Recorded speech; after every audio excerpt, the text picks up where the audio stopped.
this black author from the South who came up with a book that it was supposed to be actually an educational book that she came up with, and I believe it was something about like the effect of like outcast music in the South and kind of that musical evolution the South kind of had when it came to like Southern rapping and everything like that. And it was supposed to be a really great book, and it was actually going to be put into some curriculum in universities. And the production company or the publication for the book, they had the great idea of having a white man to narrate the book, the audio for the book.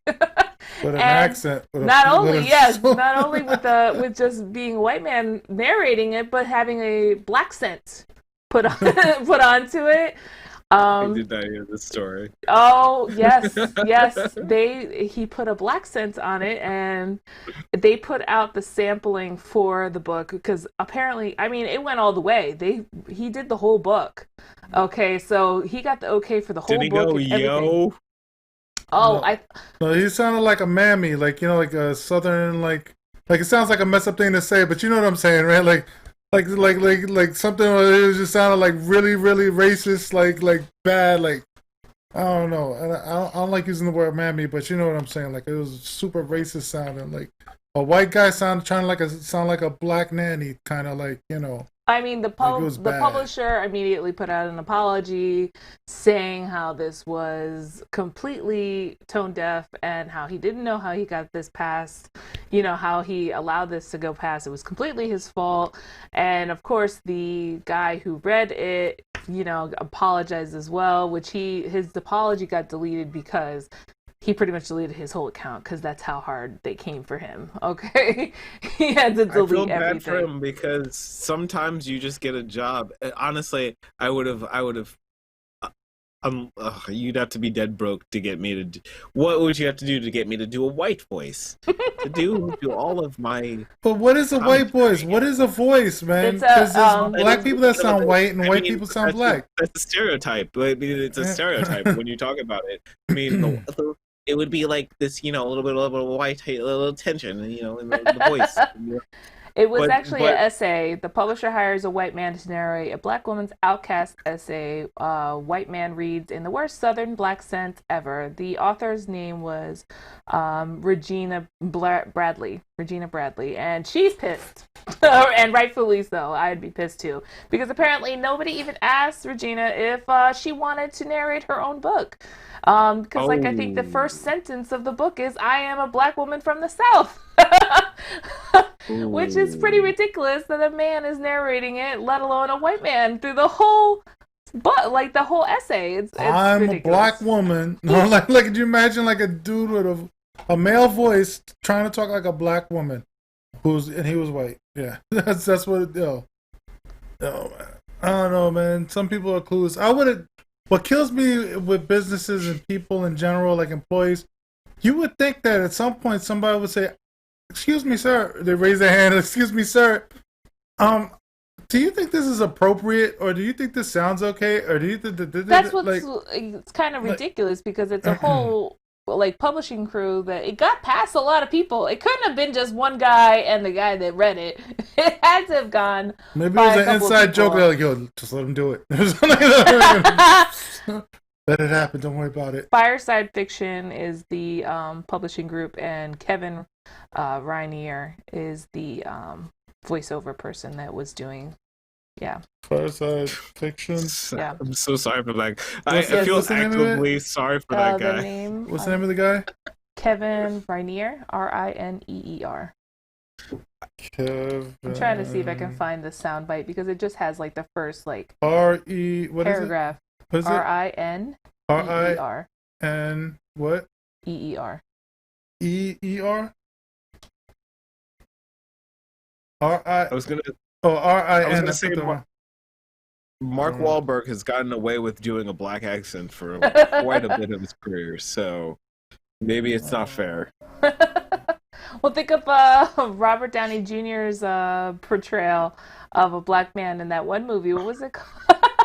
What was it called? I can't remember. He was doing like immersing himself in a role. Jeez. Yeah. Oh yeah, in Tropic Thunder. Yeah. But honestly, that was the epitome of the end of that discussion. You can't go past Tropic Thunder.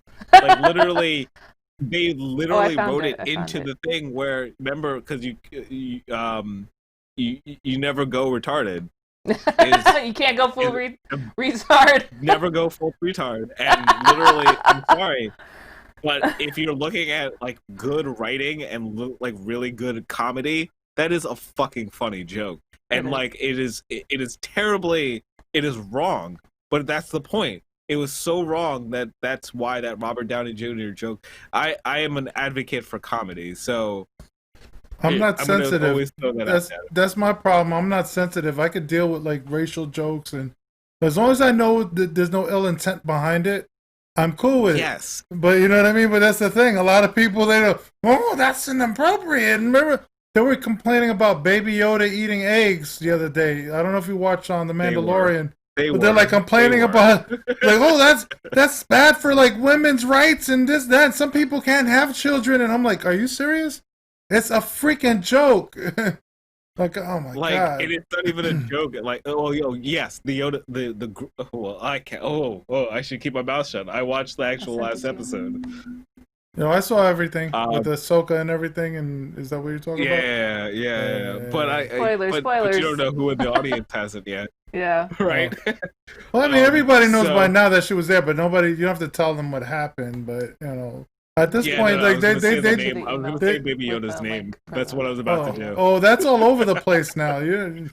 As much as you think it's not, it's there. I'm trying to see, what is this? Why is it not showing me the video for it? I sent it to you on because they put an article in the Root, and it's so funny. Where'd you send it? You sent it to me? Yeah, it's on your email, and it's so funny how the author for the article she says the Caucasity. She's like, I wonder if I use the word Caucasity when it comes to stories like this too much. But then something like this happens. Is the audio there though? Yeah, the audio's there. It loads up. It takes a little while for it to load. It comes on. It's because it's through Twitter. So it's on the picture. I gotta click on. It's a Twitter thread, and then there's the. It took a while for it to load up too. Thread? Could you show me where it is? A second. So it's further down the article, and you'll see the Twitter. It's the one with the screen record. Yes. All right, let's hear this. All right, let's. We're on the looser side. We're on the looser side of our wellness check. This is like let's throw somebody under the bus check.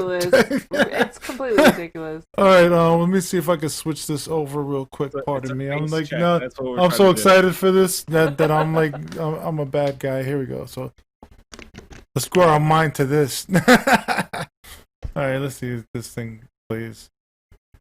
I don't hear audio. Oh God. I'm not hearing. Fireside Magazine presents The Art of Speculating by Regina N. Bradley, edited by Maurice Broaddus, narrated by Kevin Rainier, published in the autumn 2020 issue of Fireside Quarterly. I'm a Southern black woman who stands in the long shadow of the civil rights movement. Southern hip-hop helped me navigate the contemporary Black South. Dude, Teresa was right. Jamaican. He's Jamaican. No, what the rewind. Is this I gotta hear this one more time. Jamaican accent, though? One more time. Bring it back. Rewind. One more time. Sorry. I had to rewind this. Sorry, that's too good. Hold on. Gunshot mean forward. That's gonna go somewhere. That's fire. Fireside Magazine presents The Art of Speculating by Regina N. Bradley, edited by Maurice Broaddus, narrated by Kevin Rainier, published in the autumn 2020 issue of Fireside Quarterly. Poor Kevin. I'm a Southern black woman who stands in the long shadow of the civil rights movement. Southern hip-hop helped me navigate the contemporary Black South. Poor Kevin. That's the most Kevin thing to do, Kevin. How could you do something like that? Yo. Yo. It actually Fireside Magazine Why is it presents still repeating, The man? Art of Stop it. Stop it, man. I'm going to laugh to death, man. Stop. Yo, man, that's crazy. That's crazy. Yeah, man. Me wonder, you ain't got that yard weed. Straight from the island. He was like, yo, dude. I'm like, that's the wrong accent. Yo, that's too far south. Right? By the way, there's no way that dude has ever been to Jamaica for real, because if he had really odd weed, he would feel it. Yeah, forever. Yo, my God, bro. Maybe that's what he was doing when he figured this would be a good idea. Yo. This will be great. He flipped back and forth he literally switched into an accent in the middle of somebody's name, and I was like, what? He's three different people, man. He was a Jamaican.